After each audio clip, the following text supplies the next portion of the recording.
Europe Midi, votre journal. 12h30, 14h. Wendy Bouchard. En direct et en public, nous avons distribué les micros pour que vous puissiez interpeller notre premier invité, Gilbert Collard, député Front National du Gard, secrétaire général du Rassemblement Bleu Marine. Gilbert Collard, bonjour. Oui, bonjour. Merci de votre présence, sachant que vous êtes le gagnant de la partie avec le FN. Un gagnant, beaucoup de perdants, disait hier Laurent Fabius, qui analysait ce trio de tête du scrutin. La branlée du PS, voilà les mots de Jean-Christophe Cambadélis ce matin sur Europe 1. L'UMP qui échoue dans sa stratégie de reconquête, empêtré dans ses affaires. On parlait de l'affaire Big Malion il y a un instant. Et donc, pour la première fois de l'histoire, le FN arrive en tête à des élections générales en France. Qu'est-ce que ça va changer concrètement pour vous à partir d'aujourd'hui, Gilbert Collard ?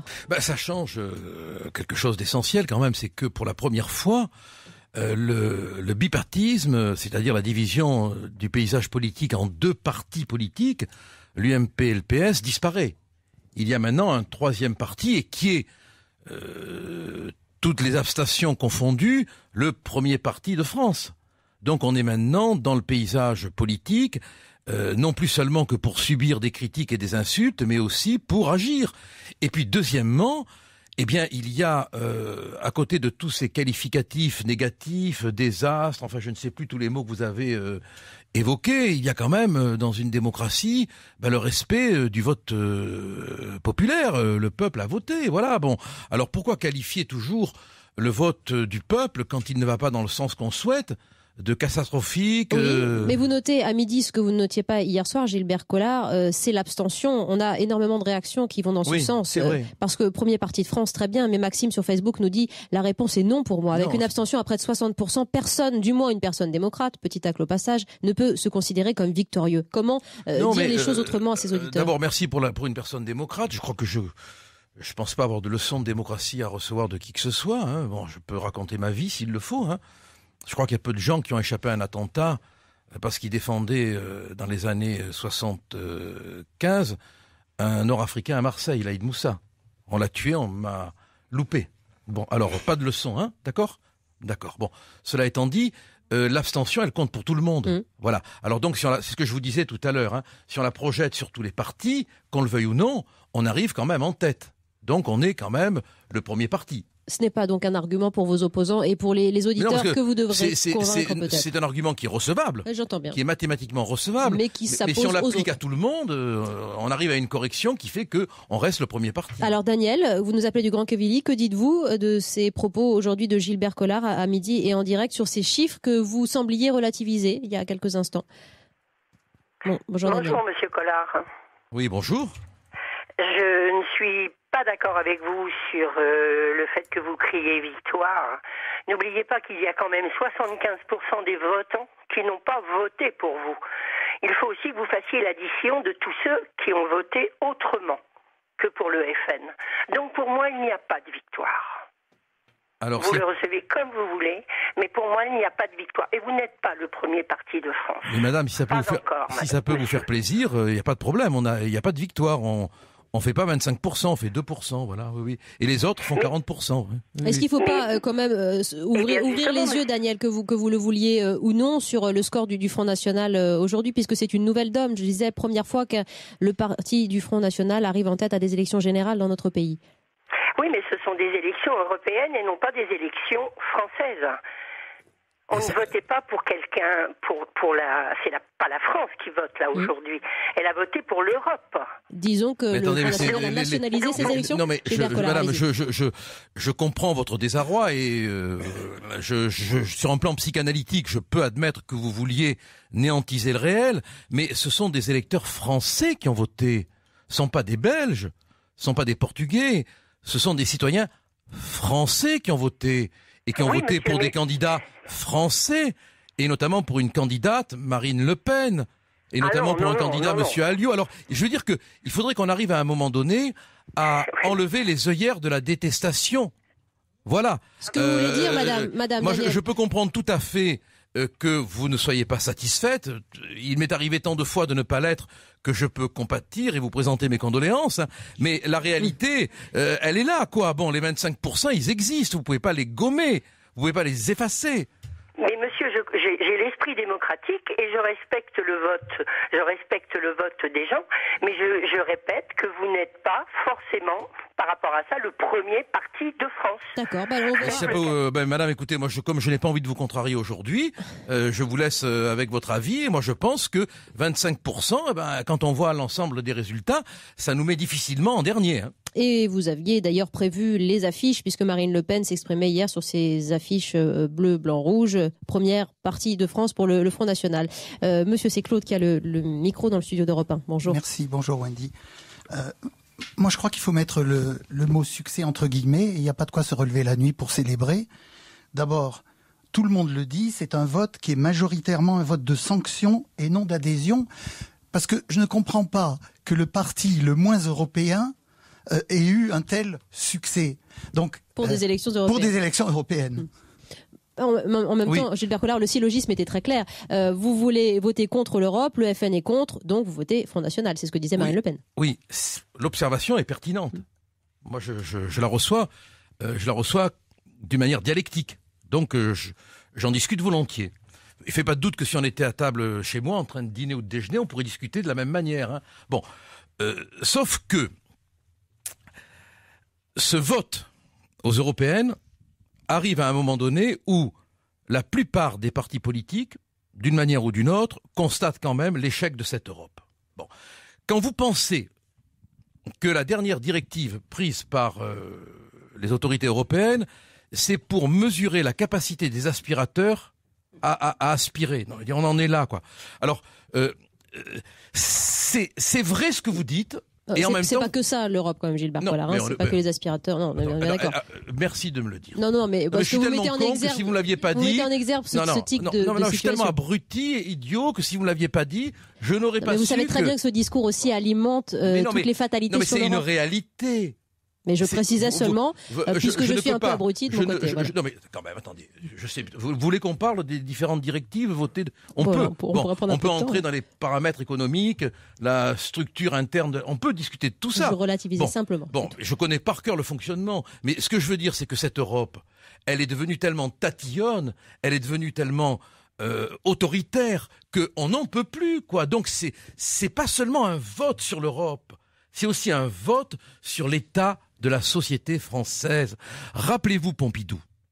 À un moment donné, il avait dit à un de ses collaborateurs, je crois que c'était, je sais plus qui, le nom m'échappe, c'est pas Alain Juppé, je vais pas dire de bêtises, il avait dit à un de ses collaborateurs, arrêtez d'emmerder les Français. Bon. Aujourd'hui, on pourrait dire, arrêtez d'emmerder les Européens. On est soumis à des règles draconiennes qui n'ont pas de sens parfois. La fameuse histoire des échelles dans les vergers pour cueillir les fruits. Les échelles qui sont maintenant millimétrées. Bon, ce qui fait que la plupart des agriculteurs ne peuvent plus travailler. Je vois quelqu'un qui opine du chef, qui a l'air de connaître la question. Bon, de notre côté, nos frontières ne sont pas défendues. De notre côté, on subit une concurrence internationale terrible. Je vais vous arrêter parce qu'on a une agricultrice justement qui nous appelle au 3921 qui a voté Front National. Bonjour Sabine. Vous nous appelez de Seine-Maritime. Je vous écoute là et effectivement moi j'ai voté Front National et moi c'est clairement pas contre le racisme. Enfin j'ai rien de racisme dans ce vote. Moi c'était uniquement, c'est quand même un vote d'adhésion dans la mesure où le traité transatlantique ce sont quasiment les seuls au niveau du Front National qui se opposent catégoriquement à ce traité. Parce que moi, je travaille dans le milieu agricole. Ça va être une catastrophe. C'est le seul fleuron qui reste à la France. Alors, vous avez voté pour une option européenne, justement, ce rejet du traité de libre-échange entre les États-Unis et la France. Pour autant, est-ce que vous êtes satisfaite que le Front National soit premier parti de France, comme le dit aujourd'hui Marine Le Pen ? Moi, malheureusement, ce vote, tous les journalistes le disent, ça ne servira à rien puisqu'ils ne sont pas assez nombreux pour pouvoir contrer cette décision. Moi, on nous impose tout un tas de décisions. Ils sont même pas foutus à l'Union européenne depuis 79 que l'on vote de se mettre d'accord sur une harmonisation fiscale et sociale. Alors merci Sabine Gilbert Collard. Vous ne serez pas assez nombreux en dépit des 23, 24, 25 sièges c'est pertinent ce qu'elle dit. c'est pertinent. FN C'est pertinent. Bon, on va avoir 25 députés sur 765 députés. Bon, la création d'un groupe est possible, mais elle n'est pas facile à faire. Hein. De toute manière, le rapport de force ne permet pas qu'on influe.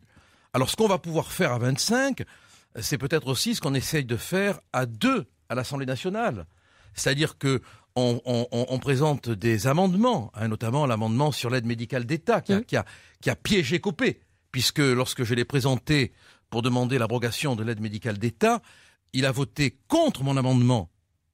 Il a été daté, ce comportement, et puis maintenant il vient de dire qu'il faudrait supprimer l'aide médicale d'État. Gilbert Collard, comment vous expliquez que les autres partis d'extrême droite, comme l'UKIP par exemple au Royaume-Uni, refusent de faire bloc avec vous, avec le Front National? Mais parce que ils sont dans vous comprenez, ils s'achètent à peu de frais une posture morale. Ils ont peur de vous. D'abord, je pense qu'ils ont peur de nous, et ensuite c'est un moyen de s'acheter sur notre dos un vêtement de moralité qui coûte pas très cher, quoi. Il suffit de rejeter. Vous savez, aujourd'hui, vous rejetez et vous êtes bien. Dès l'instant que vous dites à l'autre, tu es fasciste, c'est que vous l'êtes pas. Dès l'instant que vous dites à l'autre, tu es une ordure, c'est que vous l'êtes pas, quoi. Voilà. Bon, donc c'est une manière moderne de s'acheter un bel habit chez le premier tailleur éthique venu, sans dire la réalité de ce qu'on est. Gilbert Collard, vous allez rester avec nous si vous voulez bien, parce qu'on a encore quelques questions des citoyens dans le studio d'Europe 1. Danny Cohn-Bendit a écouté cet échange. Je crois qu'il souhaitera aussi discuter avec vous, voire vous interpeller sur l'Europe de demain. Est-ce qu'elle est en danger? Est-ce que les eurosceptiques dont vous êtes menacent cette Europe, ce Parlement de Strasbourg? Eh bien, on en parle juste après une petite pause. Les infos 13h et 13h05, nos invités, Danny Cohn-Bendit et Gilbert Collard. À tout de suite. 12h30, 14h. Wendy Bouchard. On a parlé du Front National, premier parti de France, en tout cas ce parti, il est en tête pour la première fois pour ces élections générales en France. Gilbert Collard, secrétaire général du Rassemblement Bleu Marine, est avec nous pour en parler. Et depuis tout à l'heure, il nous écoute en duplex de Francfort, notre grande voix de l'Europe à Europe 1, ancien député européen, Danny Cohn-Bendit. Bonjour Danny Cohn-Bendit. Bonjour. Alors on va revenir avec vous aussi sur la suite, l'Europe en danger, les eurosceptiques qui menacent peut-être l'Europe. On entendait aussi bien dans la voix du chef de la diplomatie allemande et anglaise l'inquiétude, le discrédit, le signal grave. Voilà ce que disait le ministre allemand des Affaires étrangères. Est-ce qu'il est de nature à compromettre notre poids en Europe, ce poids des eurosceptiques ? C'est-à-dire que compromettre, ça dépend. Pour l'instant, les eurosceptiques, disons, dans leur travail au Parlement européen, n'ont pas fait avancer le schmilblick. Moi, je voudrais juste dire, par exemple, répondre à une agriculteur, c'est une auditrice qui disait le Front National était le seul à se lutter contre le traité transatlantique. Évidemment que ce n'est pas vrai. Alors je ne sais pas si elle est militante du Front National, quoi. Ce sont les Verts. Il y a d'autres forces, les Verts européens, le Front de gauche. Vous voyez, je ne veux pas dire n'importe quoi. Eh bien, sont contre le traité. Ce sont les Verts européens qui ont demandé l'interruption des négociations. Malheureusement, nous n'avons pas eu la majorité. Je crois même que Marine Le Pen a voté pour nous. Donc c'est pas. Il faut arrêter de dire qu'il n'y a que le Front National. Oui. Voilà. Moi, je suis d'accord de dire. Ils ont gagné les élections, ils sont devant, donc on va pas discuter pendant des heures s'ils sont vraiment devant ou à peu près devant. Ils ont fait 25%, il y a personne qui a fait plus, donc c'est eux qui ont gagné les élections, point barre. Rien à dire au propos de Gilbert Collard qui est avec nous depuis un petit quart d'heure, Danny Cohn-Bendit. Si vous souhaitez l'interpeller, vous entendez, messieurs. Oui, bonjour. Bonjour. Non, mais moi, il y a une chose, je crois que où Gilbert Collard n'a pas raison.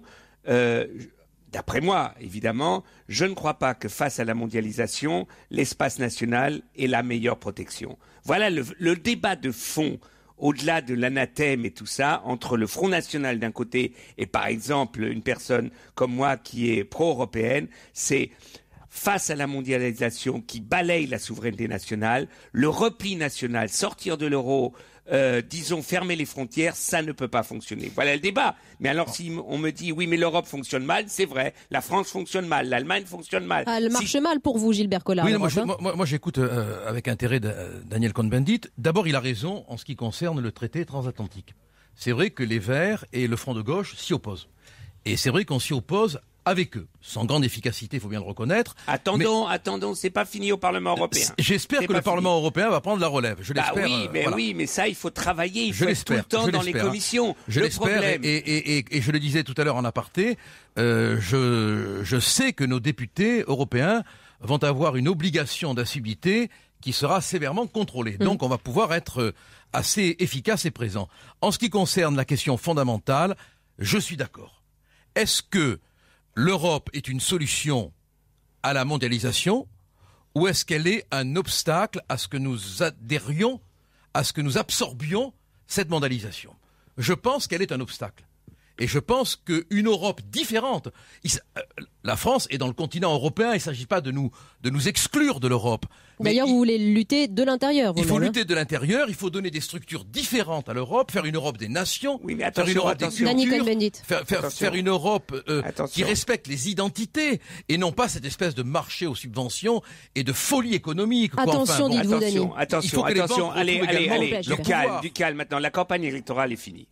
Alors, du calme maintenant. Moi, je suis très calme. La folie des subventions. On sait que l'excitation des autres veut toujours que l'autre soit excité. Mais c'est pas le cas.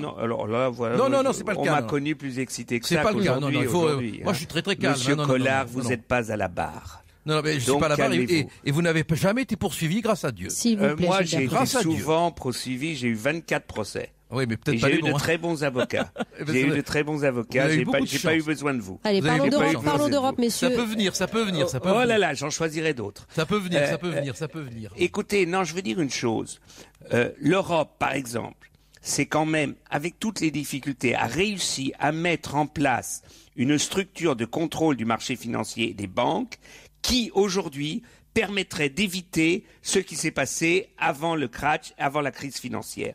Ça a été difficile parce qu'il faut mettre ensemble des cultures financières de 28 pays et en même temps de trouver une majorité. Je crois que le travail du Parlement européen avec le commissaire Michel Barnier est un travail, évidemment tout le monde peut dire il faut aller plus loin, mais c'est un travail qui a fait avancer la régulation financière et c'est bien et c'est important. Dany Cohn-Bendit, Gilbert Collard sont avec nous. J'interpelle les auditeurs qui nous appellent au 39-21. Avez-vous le sentiment que l'Europe a payé pour nos problèmes franco-français, qu'elle est en danger aujourd'hui, menacée par les eurosceptiques ou pas? Au contraire, vous avez vos avis et ils sont les bienvenus pour les partager. Monsieur, vous avez le micro, vous, dans le studio d'Europe 1. Oui, bonjour tout le monde, bonjour Monsieur Collard, bonjour Dany Cohn-Bendit.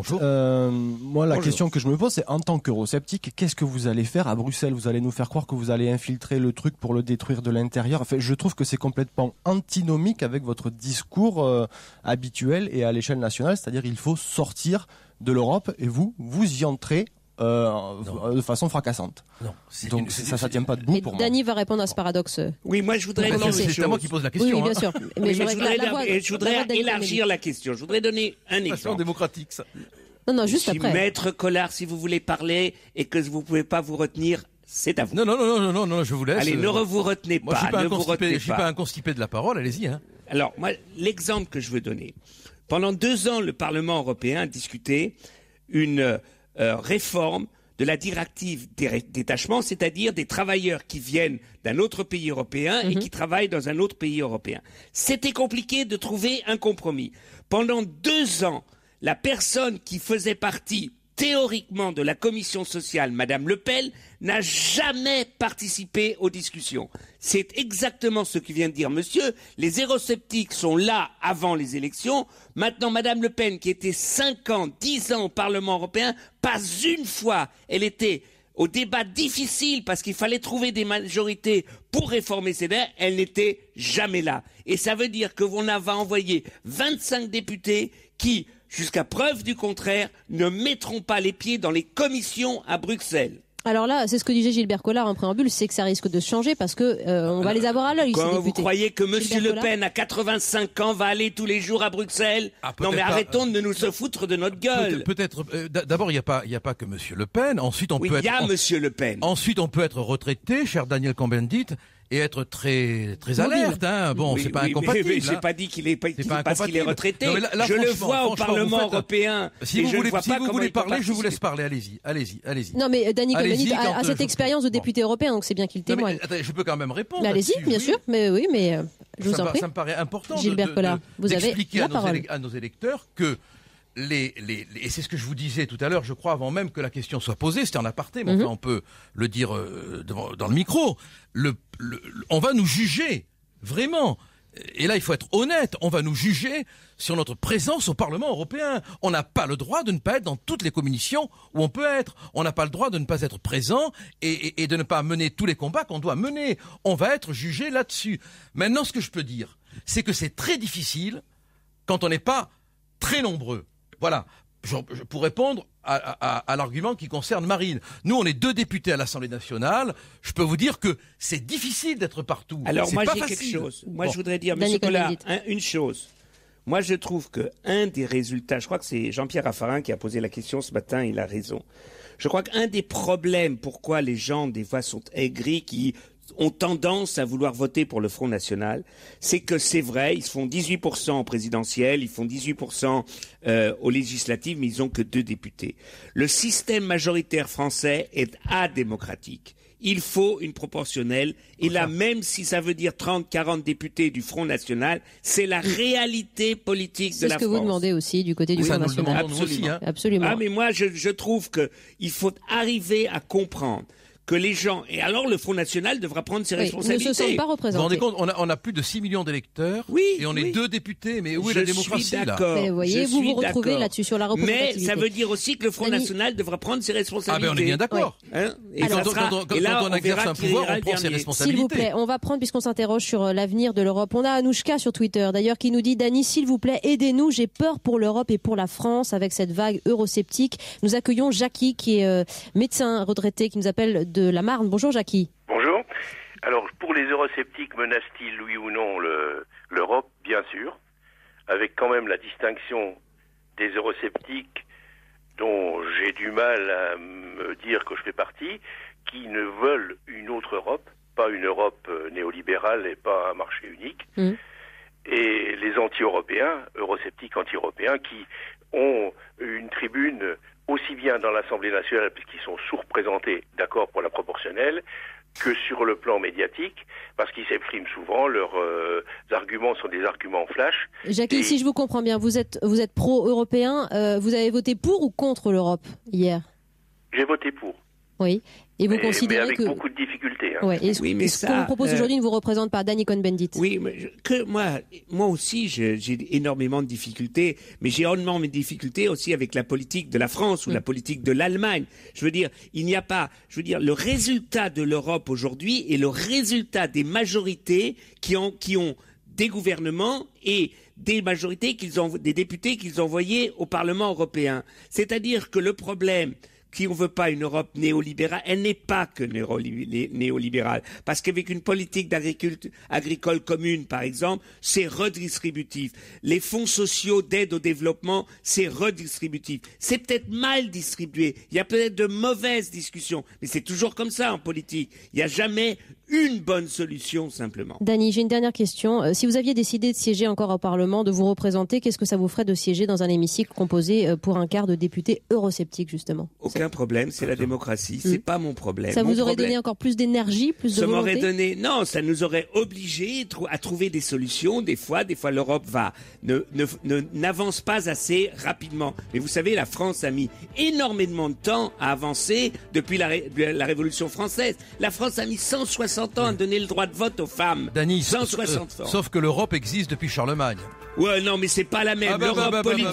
L'Europe politique existe depuis 50 ans. Merci Dany Cohn-Bendit, Grand Voix européenne d'Europe 1. Merci Gilbert Collard pour ces échanges. Pierre, Sophie, André, Yannick voulaient s'exprimer, mais on a relayé au mieux ici et en direct vos sentiments. On va se retrouver avec un sujet qui fait parler, un programme télé qui risquera de faire sensation, des jeunes qui vont se saouler devant les caméras. Qu'en pense le médecin addictologue William Lowenstein? C'est tout de suite.